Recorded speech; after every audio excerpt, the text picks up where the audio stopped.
Pada kesempatan kali ini, kita akan membahas salah satu isu hukum yang sempat menjadi perhatian publik, yaitu dugaan pemalsuan ijazah oleh Presiden Republik Indonesia Joko Widodo pada tahun 2002. Baik, untuk pemateri pertama akan dibacakan oleh Sherly, dan pemateri kedua saya, Rizky Duwiyanti. Kepada Sherly, silakan.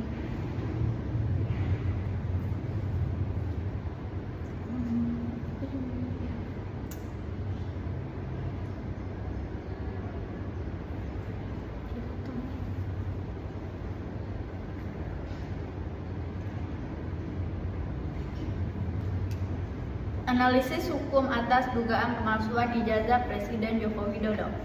Kasus dengan ijazah palsu Presiden Joko Widodo mencuat pada tahun 2022 dan menjadi perhatian publik secara nasional. Kasus ini menjadi sorotan karena mencangkut kepada kepala negara, serta memunculkan diskusi luas mengenai keabsahan dokumen negara, integritas pemimpin, serta prosedur hukum dalam proses pencalonan presiden.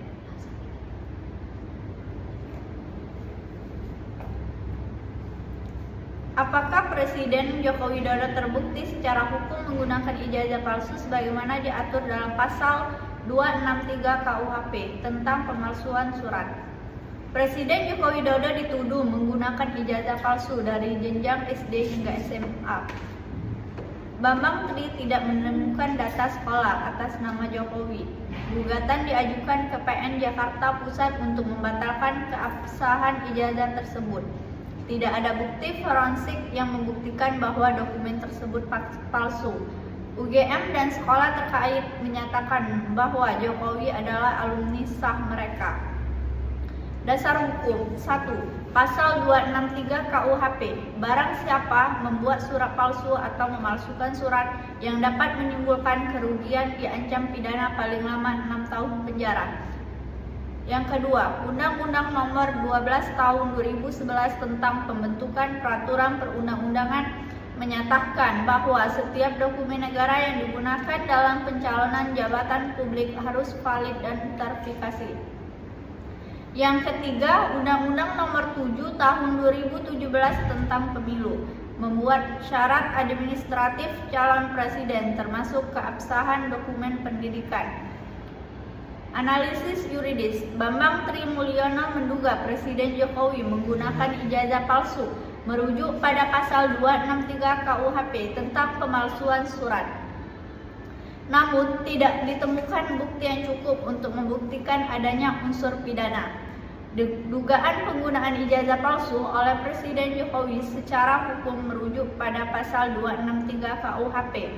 Namun, berdasarkan alat bukti yang diajukan ke pengadilan, tidak terdapat unsur surat palsu sebagaimana dimaksud pasal tersebut. Ijazah yang diduga palsu telah diverifikasi oleh lembaga pendidikan resmi, UGM dan sekolah dasar hingga menengah. Tidak adanya bukti forensik atau dokumen tandingan membuat tuduhan ini tidak bisa terdiri di pengadilan. Secara administrasi, Presiden Jokowi juga telah lolos verifikasi dokumen oleh KPU 2 kali saat mencalonkan diri. Verifikasi ini sudah sesuai dengan Undang-Undang Pemilu. Secara umum, Bambang Tri tidak memiliki legal standing karena tidak mengalami kerugian langsung. Gugatan perdata yang diajukan pun ditolak oleh pengadilan. Meskipun ada dorongan untuk transparansi, proses hukum harus tetap berdasarkan bukti yang kuat dan kedudukan hukum yang sah. Selain itu, Mahkamah Agung telah menolak peninjauan kembali. Bambang Tri menandakan bahwa perkara tersebut telah selesai secara hukum. Tidak adanya bukti baru serta ketiadaan fakta yang dapat menggugurkan keabsahan ijazah menjadikan dasar hukum gugatan tersebut lemah.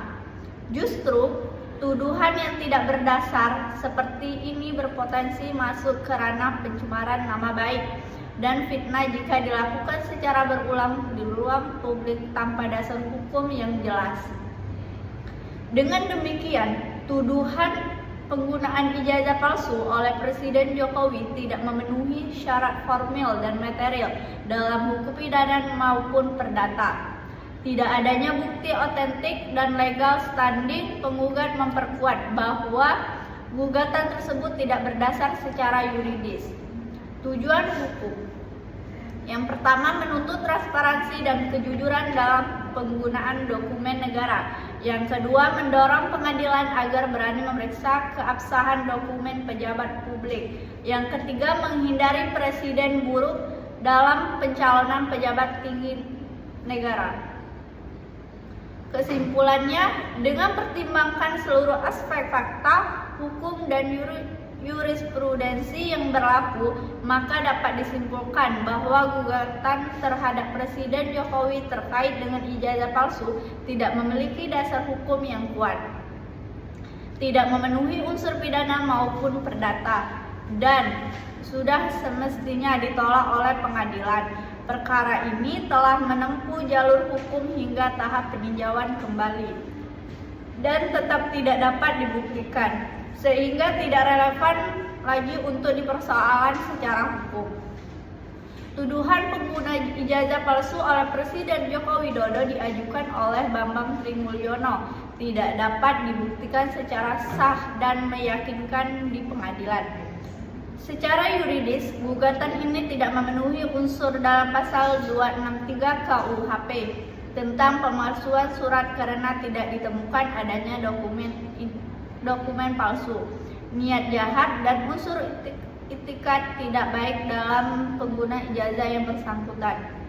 Secara administratif, Presiden Jokowi telah dinyatakan lolos verifikasi dokumen oleh Komisi Pemilihan Umum pada saat pencalonan sebagai presiden dalam 2 periode, yang berarti dokumen yang digunakan telah melalui proses seleksi ketat dan sah secara hukum. Tidak adanya cacat administratif atau kecurangan dalam proses tersebut memperkuat keabsahan ijazah sebagai dokumen resmi negara. Baik, saya sebagai pembicara kedua, saya sebagai kuasa hukum Presiden Joko Widodo. Faktanya, Presiden Jokowi adalah alumni resmi dari UGM dan sekolah sebelumnya. Seluruh lembaga pendidikan telah memberikan klarifikasi resmi tertulis. Gugatan yang diajukan ke pengadilan ditolak karena tidak memiliki dasar hukum kuat. Penuduh tidak menunjukkan bukti otentik atas tuduhannya. Penuduh malah terlibat perkara hoaks dan ujaran kebencian.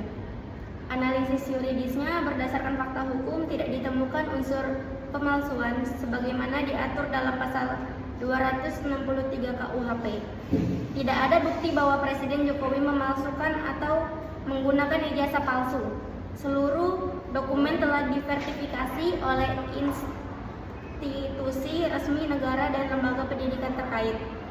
Sertifikasi dari Komisi Pemilihan Umum juga menunjukkan bahwa berkas pencalonan presiden telah lengkap dan sah dan tidak ditemukan cacat administratif. Selain itu, Bambang Tri tidak memiliki legal interest atau kedudukan hukum untuk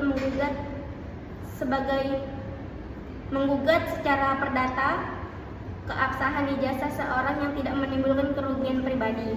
Bahkan UGM sebagai lembaga pendidikan tinggi menyatakan bahwa Jokowi benar terdaftar sebagai mahasiswanya, mengikuti perkuliahan, dan lulus dari Fakultas Kehutanan. Hal ini diperkuat dengan dokumen akademik dan arsip administratif yang masih tersimpan rapi dan telah diperiksa oleh instansi berwenang. Tindakan ini melaporkan seseorang atas dasar bukti yang lemah, terutama terhadap pejabat negara aktif, dapat dikategorikan sebagai bentuk judicial harassment atau upaya pembunuhan karakter melalui instrumen hukum. Hal ini juga dapat mencederai wibawa lembaga peradilan dan menurunkan kepercayaan publik terhadap proses penegakan hukum. Dengan demikian, jaksa menilai bahwa proses hukum atas tuduhan pemalsuan ijazah terhadap Presiden Jokowi tidak dapat diajukan karena tidak ditemukan unsur pidana dan tidak terpenuhinya alat bukti yang sah dan meyakinkan. Jaksa merekomendasikan untuk menghentikan penyelidikan dan tidak melanjutkan ke tahap penuntutan demi menjaga integritas hukum dan menghindari kriminalisasi tanpa dasar hukum yang kuat. Pertimbangan kasus, dokumen telah tersertifikasi secara resmi oleh lembaga pendidikan mulai dari tingkat SD, SMP, SMA hingga Universitas Gadjah Mada, menunjukkan keabsahan ijazah Presiden Jokowi secara administratif dan akademik. Tidak terdapat alat bukti primer berupa hasil pemeriksaan forensik, dokumen ataupun dokumen tandingan yang dapat membantah keaslian ijazah, sehingga klaim pemalsuan bersifat asumtif. Pemalsuan pengadilan menyatakan gugatan tidak berdasar hukum karena tidak memenuhi unsur dalam pasal 263 KUHP tentang pemalsuan surat, baik dari segi substansi maupun niat pidana. Penuduhan tidak memiliki legal standing yang sah karena tidak memiliki kerugian hukum secara langsung, sehingga gugatan dianggap cacat formil dan tidak dapat diajukan dalam ranah perdata maupun pidana. Penuduhan telah berstatus tersangka dalam perkara penyebaran berita bohong dan ujar kebencian yang turut mempengaruhi kredibilitas dan motivasi dari gugatan yang diajukan. Kesimpulannya, berdasarkan alat bukti, fakta persidangan, dan penyataan lembaga resmi, tidak dapat unsur pidana dalam gugatan dugaan penggunaan ijazah palsu oleh Presiden Jokowi. Gugatan yang diajukan oleh Bambang Tri telah ditolak oleh pengadilan dan tidak memenuhi syarat formil maupun material.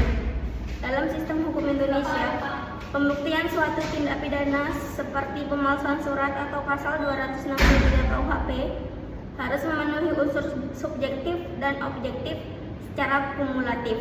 Dalam kasus ini, tidak terbukti ada niat jahat. Dalam hukum Indonesia, pembuktian suatu tindak pidana seperti pemalsuan surat atau pasal 263 KUHP harus memenuhi unsur subjektif dan objektif secara kumulatif. Dalam kasus ini tidak terbukti adanya niat jahat maupun tindakan yang melawan hukum dari pihak Presiden. Oleh karena itu, tidak terdapat unsur pidana yang dipenuhi. Dengan demikian, Presiden Joko Widodo tidak bersalah dan tidak dapat dikatakan menggunakan ijazah palsu, baik secara hukum pidana maupun administratif. Proses hukum yang telah berlangsung menunjukkan bahwa tuduhan tersebut tidak berdasar dan lebih bersifat politis daripada yuridis. Maka dapat disimpulkan bahwa Presiden Jokowi tetap sah secara hukum sebagai pemenang ijazah dan pencalonan beliau telah sesuai dengan peraturan perundang-undangan yang berlaku. Baik, sekian presentasi dari kami. Kami akhiri. Wassalamualaikum warahmatullahi wabarakatuh.